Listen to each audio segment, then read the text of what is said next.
Imagine a farming town going 2 years without rain.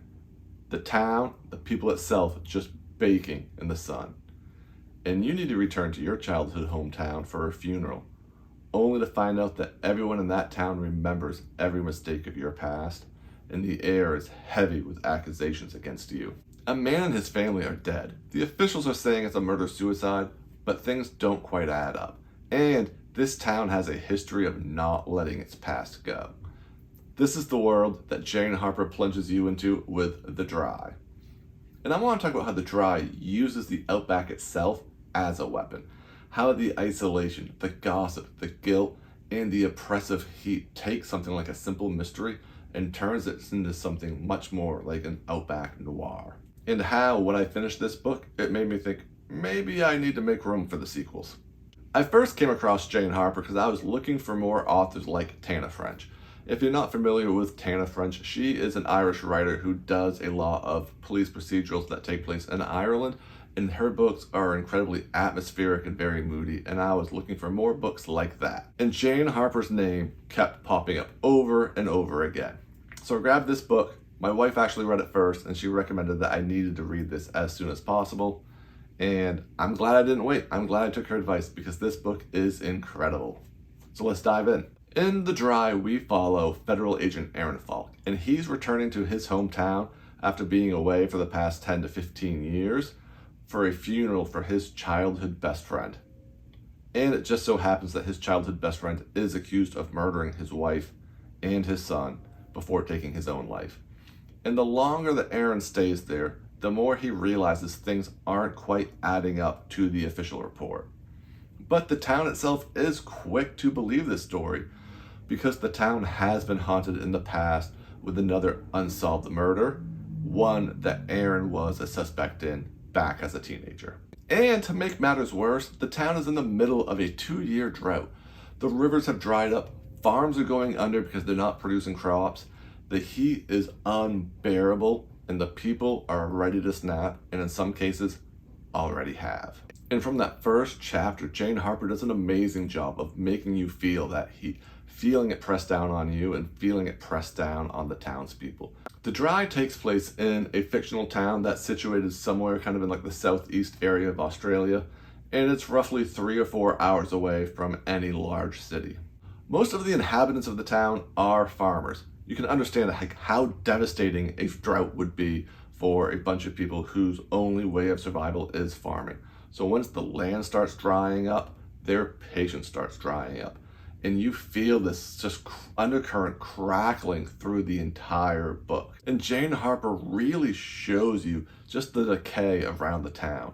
And it works really well because our lead character, Aaron Falk, who left as a teenager and is coming back 15, 20 years later, he's able to look at how the town was when he left and just seeing the devastation that this drought has brought on. The buildings are decaying, the paint's chipping off of things, everything's dried out, everything's just washed out, and the people, the ground itself, the plants, the vegetation, everything is just begging for an ounce of rain, and there's nothing in sight. And what I really liked about it is how the emotional state of the town really mirrors the drought, and not just in the their tempers are getting short, their patience is running dry, but how, I don't want to say they brought the drought on, because obviously they didn't, but these people were living in a drought emotionally beforehand. This was a town that was very angry, very vengeful beforehand, and it's impressive how she's able to really sink that home through the metaphor of this drought that is happening. It's like rural noir. If you took it on a dial of 1 to 10 and cranked it up to 15, you still have that same level of desperation, the same secrecies that's going on there. But where sometimes things in rural noir are kind of hiding in the shadows, hiding in the night, this is all right out in the town's open, right out under the blazing sun, and there's no way to escape it. So I had mentioned how there's these rumors kind of surrounding Falk, and that this town really doesn't want to let go of its past, and they're just filled with vengeance. And the reason for that being is when Falk was a teenager, there was a death of one of his friends, and his name was found in her pocket. Naturally, a lot of people thought he must be involved if his name's found on the body. But he had an alibi and he was sticking to it. However, the town wouldn't let that go, and they eventually chased him and his family out. And so in The Dry, we kind of have two different mysteries going on. We have him investigating the death and the murders of his friend and his friend's family, as well as slowly uncovering the mystery of what happened to his friend as a teenager. And I will say that when I found out that we're going to be having these dual timelines, two different cases, one from now, one from the past, I was a bit hesitant. I don't typically love that kind of style of book, and I was worried that this was going to be like, hey, how many twists can I throw in here? That's not what Jane Harper goes for here. Yes, there are two stories going on. We do bounce back and forth from them, but it's not so much about making this twists and turns and can I shock you. It's really much more about the suspicion that's cast because of these two cases. Nobody trusts Falk now because nobody trusted him then. You're not turning the pages in this book because you want to know who committed what murder or you think that you got one solved. You're turning the pages because you want to see just how bad things get for the characters. Because despite this being two separate murder mysteries going on, it really is that rural noir feel of desperate people doing desperate things and doing anything for survival, even if they don't like the choices they have to make. Harper does a great job balancing those two stories. She doesn't resort to the common trope of as soon as you get tension going in one, dropping out of that one immediately, and then doing 2 chapters of the other one. As soon as the tension builds in that one, dropping out. She doesn't hook you along that way. They weave in chapter to chapter. And she does it in a way that kind of creates the backstory for Falk, so you have to understand his thought process and his reasoning. And she does a good job of having characters refuse to answer questions. And by that, it creates more character development and it tells you more about those characters than if they were answering questions for Falk or if he was answering their own questions. So let's dive into Aaron Falk just a little bit more. Aaron Falk, when he comes back to town, is an outsider, and he's an outsider for 2 different reasons. First, he's an outsider because he's a cop, and the townspeople do not want anybody else investigating this murder. They are very quick to say, this is a murder-suicide, it is exactly what it looks like, please do not dig up anything else beyond this. The only people really asking for it are the murdered family's parents themselves. Everyone else is happy to say, Luke did it, let's just move on. But he's also that outsider because he was chased out of town when he was a teenager. And because everybody knows why he was chased out of town. And Falk's actually more haunted by what people think about him and what they think he did than he is of the truth of the matter. He's more wrapped up in what people say to him and how they treat him and how they find him suspicious than actually the death of a very close friend. And that happens because this is a small town and we get those small town dynamics. Everybody knows your name. Everybody knows the rumors about you. Nobody really cares to find out what's true and what's not, though. Once a story sticks to your name, that story is there for good. And as somebody who has grown up in a very small town and then eventually moved to a bigger city, that really resonated with me. You know, these characters don't feel like stock mystery town characters. These characters feel real. These characters feel like people that I knew growing up in a small town. And they behave in that same way. There's people that have lived there for 20 or 30 years, but because people know that they've moved there, they're still considered outsiders. Despite playing an integral part in the community, they are outsiders because they weren't born there, their family wasn't born there. You know, quintessential small town bullshit.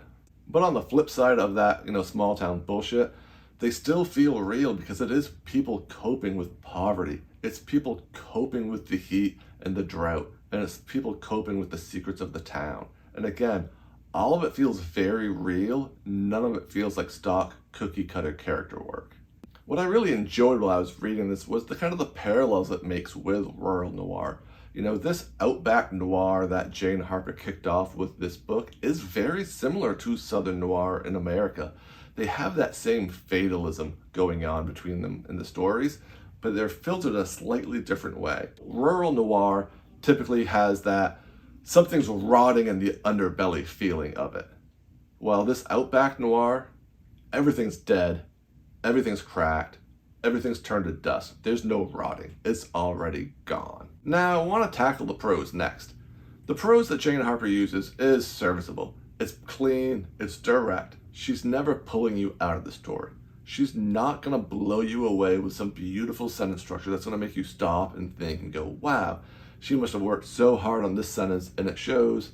But she's also not like beating you over the head with, I have an MFA, and you're going to know about how I learned to write with my MFA.